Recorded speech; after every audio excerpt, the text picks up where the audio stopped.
วานนี้ที่เราให้ดูภาพลมพายุหมุนรุนแรงที่เกิดขึ้นช่วงเที่ยงๆนะครับแถวหน้าร้านอาหารในซอยมังกรนาคดีตำบลแพร่กษาอำเภอเมืองจังหวัดสมุทรปราการเนี่ยวันนี้เราไปถามผู้เชี่ยวชาญมาให้แล้วว่าตกลงเขาเรียกว่าอะไรใช่ค่ะหลายคนบอกว่าเห็นคลิปแล้วโอ้โหซอยมังกรยังกับมังกรมาพายุมาเบลอเลยโอ้นี่นะคือมันก่อตัวหน้าร้านอาหารในซอยมังกรนาคดีนะที่แพร่กษาอำเภอเมืองสมุทรปราการแล้วมันพัดข้ามฝั่งถนนนะเข้าไปในปั๊มน้ำมันแล้วก็พัดเข้ามาที่อาคารสำนักงานร้านค้าในปั๊มอะอย่างที่ท่านเห็นในภาพคือโอ้โหแตกตื่นโกลาหลกันหมด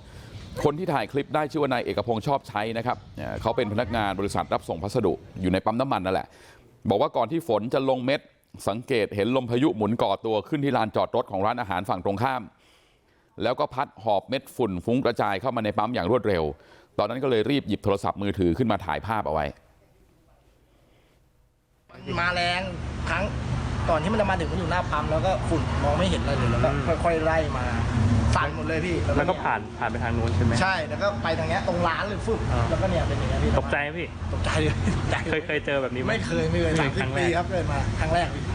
กูน่ากลัวพี่น่ากลัวตรงนี้พังใช่แล้วไปหลังบ้านหมู่บ้านตรงนี้ก็พังจากพายุจุดที่ผ่านไปนี่ทำความเสียหายเยอะนะครับพบว่ามีกระเบื้องหลังคาหมู่บ้านในละแวกแถวนั้นเนี่ยเสียหายไป11หลังคาเรือนรถยนต์ถูกกระเบื้องหลังคาตกใส่กระจกแตกแล้วก็บุบ1คันต้นไม้ล้มระเนระนาดหมดนะครับเหตุการณ์นี้หลายท่านอาจจะแล้วมันเรียกว่าอะไรมันคืออะไรนะครับ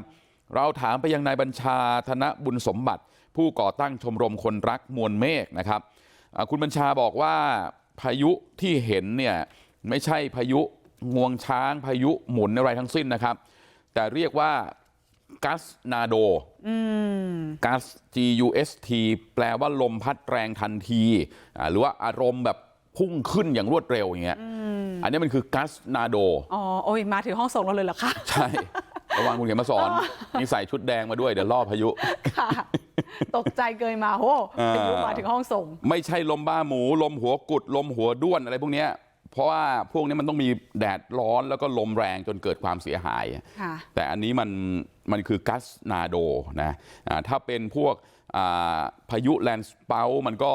ไม่ได้เป็นลำชัดเจนนะพวกนี้ที่ขึ้นมาเนี่ยมันจะอยู่ไม่นานนะแล้วมันก็จะสลายไปแต่ความเสียหายเยอะค่ะแม่เพราะคุณผู้ชมดูข่าวส่งข้อความมาไงบอกว่าโอ้สมชื่อซอยมังกรแล้วพายุมาเป็นแบบคล้ายมังกรเป็นกลมๆแล้วแบบสูงยาวนึกออกไหมเราจะเรียกว่าพายุมังกรผู้เชี่ยวชาญบอกกัสนาโดค่ะ